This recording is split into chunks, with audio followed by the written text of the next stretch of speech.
Chapitre 548, Épilogue 5 L'éternité et l'épilogue, 3. Chapitre 548, Épilogue 5 L'éternité et l'épilogue, 3.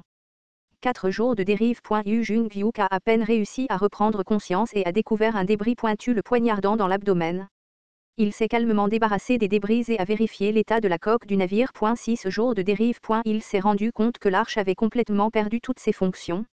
Le système de navigation ne répondait plus et il ne pouvait rien voir à proximité.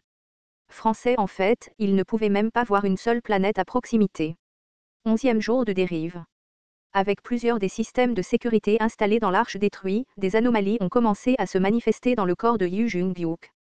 L'homéostasie du système est actuellement rompue. Le pouvoir du chaos érode tout ton corps. Ta fable s'effondre petit à petit. Un problème a dû se produire quelque part, car toutes les capacités réalisées grâce au système étaient devenues complètement paralysées. Yu Jung-Hyuk est resté calme alors qu'il inspectait les fables actuellement avec lui. Heureusement, ces fables étaient toutes en sécurité. La fable, Hellscape of Eternity, t'enveloppe. Les flammes de l'enfer le protégeaient du froid glacial. 21e jour de dérive. La combinaison spatiale qu'Anna Croft lui a fait porter s'est avérée vraiment utile. S'il n'y avait pas eu la fonctionnalité de protection intégrée de la combinaison, la vitesse à laquelle son corps s'effondrait aurait été bien plus rapide. Yu Jung-Hyuk a fait tout ce qu'il pouvait pour réparer la source d'énergie de l'arche. Bien que le travail effectué n'ait pas été de qualité professionnelle, le vaisseau a quand même recommencé à bouger. Malheureusement, la collision a fait exploser le réservoir de carburant réservé aux jours de pluie, et l'arche avait besoin de son énergie faible pour fonctionner. Il n'a cependant pas réussi à réparer le système d'auto-navigation et le pilote automatique. Cela signifie qu'il a dû piloter l'engin personnellement. 34e jour de dérive. Il avait besoin de trouver d'une manière ou d'une autre son itinéraire d'origine. 42e jour de dérive. Au fur et à mesure que les jours où sa fable devait être épuisée augmentaient, la fatigue commença à s'accumuler dans son corps. Les moments où il perdait brièvement connaissance se produisaient de plus en plus fréquemment. L'obscurité rongeait son esprit, pourquoi suis-je arrivé jusqu'ici? Il y avait des moments où son but devenait flou, incertain. Il est venu jusqu'ici pour accomplir sa mission. Livrer une histoire à Kim Dok-jia réincarné. Pour faire revivre le Kim Dok-jia dont ses compagnons se souvenaient. Mais pourquoi? Il avait encore quelque chose qu'il devait simplement demander à Kim Dok-jia, c'est pourquoi. Mais quelle était la question? 5-8 jours de dérive.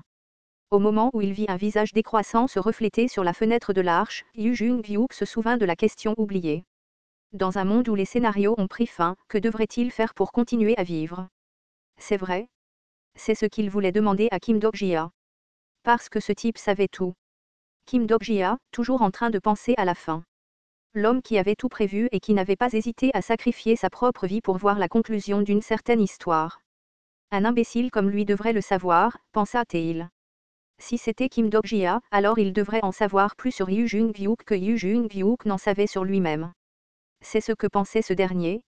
Le régresseur qui a arrêté de régresser, que deviendrait-il exactement? YHY a dit qu'elle souffrait de cauchemars toutes les nuits. Mais pour lui, sa vie avait été un cauchemar constant pendant très longtemps.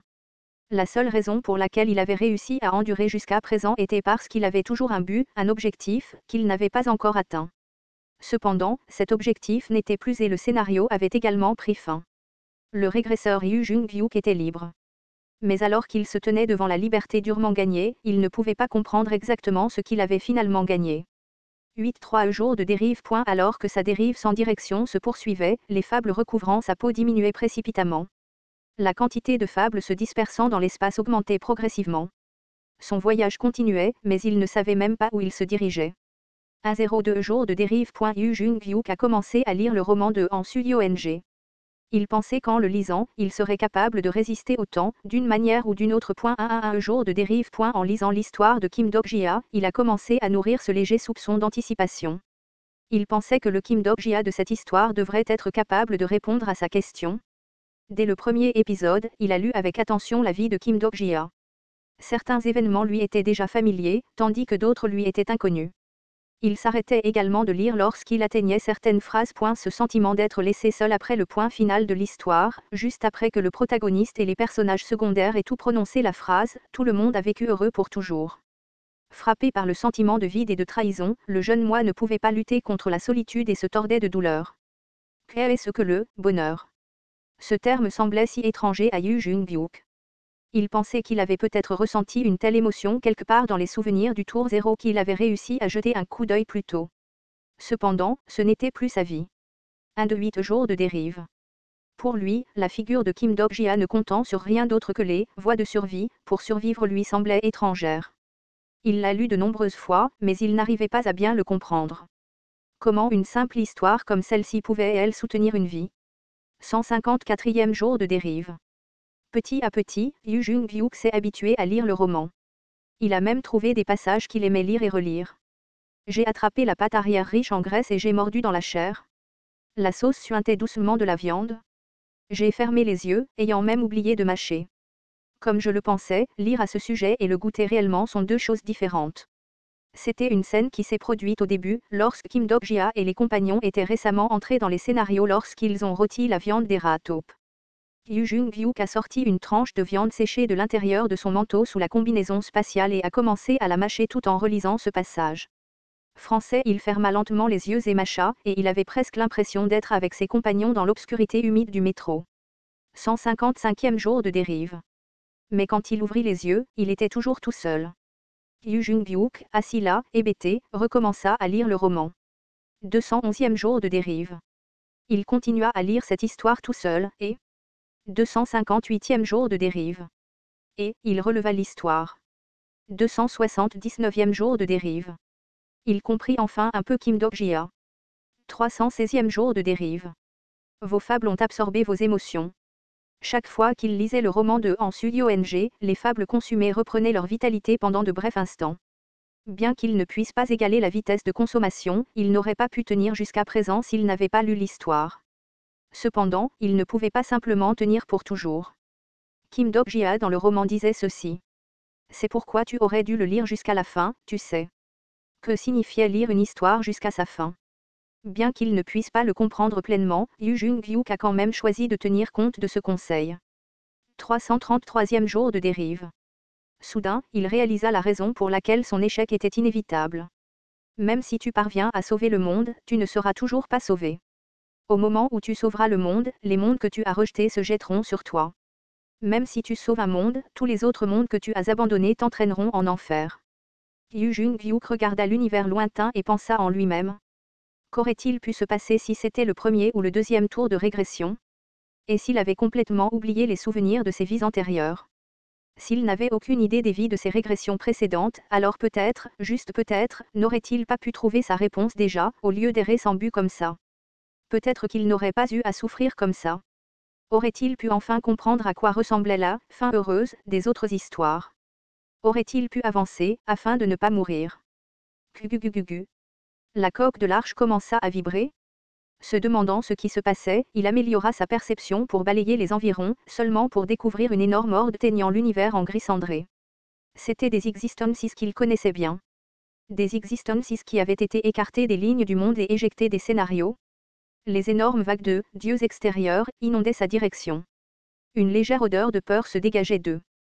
Ils étaient poursuivis par certaines choses. Kva du duc. L'un des, sans nom, qui s'échappait à l'arrière du groupe fut transpercé par quelque chose. Bientôt, il aperçut les chiens poursuivant l'abîme, au nombre de milliers, pourchassant les dieux extérieurs, comme des loups encerclant le troupeau de moutons. Chaque fois qu'un, sans nom, était traqué, une incroyable explosion d'étincelles se produisait entre les flots. La tempête d'énergie devenait de plus en plus grande. À ce rythme, son navire serait emporté bien plus tôt que prévu. Finalement, le groupe de têtes du déluge rattrapa l'arche. Les sans nom coururent désespérément. Les yeux des créatures ressemblant à des céphalopodes se tournèrent vers Yu Jung-byuk. Crac.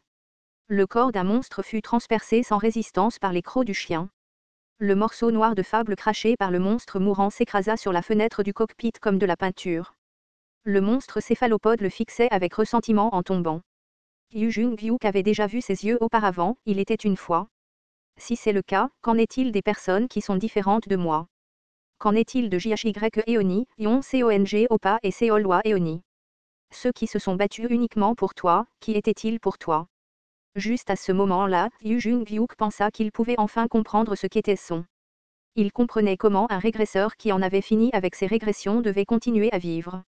Il comprenait la véritable conclusion à laquelle il était censé parvenir. Dès le début, une telle chose ne pouvait jamais être déterminée par sa propre volonté seule. Le cockpit de l'arche s'ouvre. Au moment où il ouvrit le cockpit, les chiens commencèrent à se précipiter dans sa direction. Yu Jung-gyuk saisit l'épée démoniaque céleste sombre en sens inverse et coupa la tête d'un chien. Les vagues de l'autre monde se séparèrent, le frôlèrent tout en le griffant. What, tu query, il regarda les, sans nom, le dépasser et se souvint de l'histoire qu'il avait lue il n'y a pas si longtemps. Peut-être que en Suyong le savait déjà point, tu as écrit mon histoire. Dans ce cas, tu devrais aussi savoir où mon histoire est censée se terminer. Elle savait probablement la vérité que cette histoire n'atteindrait jamais le Kim Dokja réincarné. C'était pourquoi, il ne devait jamais revenir sur Terre. Il ne devait jamais laisser ses compagnons savoir qu'il avait survécu. Son absence devait devenir leur espoir éternel. Et c'était peut-être le dernier vers approprié aux régresseurs qui avaient détruit d'innombrables mondes. Grrrrrrr. Alors qu'il continuait à frapper les chiens bondissants, Yu Jung-gyuk pensa à l'histoire de la disparition. Partez. Son rugissement de lion utilisant l'énergie magique comme fondement fit lever la tête aux chiens cachés entre les dieux extérieurs. Ces chiens formèrent alors des lignes et attaquèrent Yu Jung-gyuk simultanément. Ses bras furent perforés et l'équipement de protection porté sur ses jambes lui fut arraché. Des fables commencèrent à s'échapper des interstices déchirés de la combinaison spatiale en lambeaux. Peu à peu, il perdait sa force. Son long voyage de régression. Yu Jung-gyuk réalisa instinctivement que c'était sa conclusion. C'est la fin que je souhaitais voir. Cela aurait pu être une conclusion légèrement meilleure. S'il avait fait un choix différent à l'époque, ou peut-être s'il avait choisi de prendre la meilleure direction, alors. Yu Jung-gyuk sourit amèrement. En fin de compte, il est resté un régresseur jusqu'à son dernier moment. Il le savait. Il savait qu'il n'y avait pas de meilleure conclusion que celle-ci.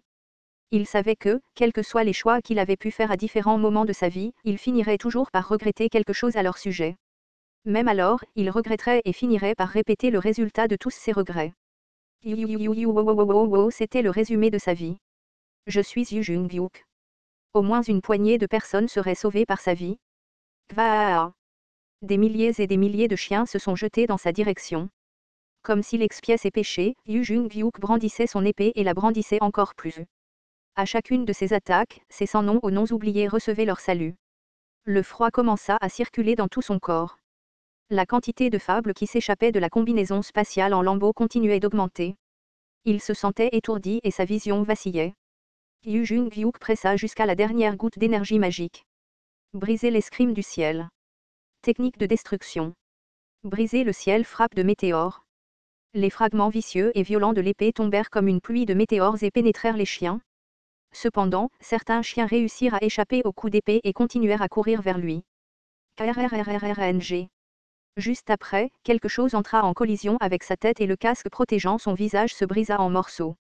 Attention! Votre fable se disperse. Retournez immédiatement à l'arche. Votre fable est. Des gouttelettes de sang à la dérive gelaient. Les chiens déchiraient tout son corps. Et l'histoire que en Suyong avait écrite se brisait parmi les fragments de fables déchirés et dispersants. Miaya. Les fables continuaient de se disperser comme de la poussière d'étoiles. Yu Jung-gyuk regarda ce spectacle et pensa tranquillement à l'espace solitaire que personne n'aurait jamais imaginé. Les, sans nom, étaient témoins de ces derniers moments avec leurs yeux vides. Cette histoire qu'il avait compilée serait oubliée tôt ou tard. Elle deviendrait une histoire que personne ne lirait. Yu Jung-gyuk invoqua les derniers vestiges de sa force et saisit fermement la poignée de l'épée. Il poignarda le cou du chien qui lui mordait la cuisse et découpa son corps. Un régresseur ne sait peut-être que regretter, mais il n'abandonnera jamais. Peut-être que ce virage de régression que tu es sur le point d'abandonner pourrait être le seul virage où tu pourrais assister à la fin de ce monde en tant que être humain, tu sais. La seule et unique façon pour lui de continuer à vivre en tant qu'être humain. Et c'était de ne jamais abandonner cette histoire. Kva du duc. Quelque chose lui mordit le cou et sa vision se teinta de couleur cramoisie. Ses yeux se fermèrent lentement. C'était vraiment ses derniers instants. Tsuchuchu. Cependant, il vit l'obscurité devant ses yeux se déformer tandis que sa vision se brouillait progressivement. Est-ce qu'il avait des hallucinations? Quelque chose se tenait là-bas. Les extrémités du manteau noir semblaient danser dans les fragments de fable d'un blanc pur. Quel spectacle pitoyable, le troisième tour. Quelqu'un lui parlait de là. Ce sera la dernière fois que je t'aiderai. Épilogue 5. L'éternité et le verset de clôture, 3, fin.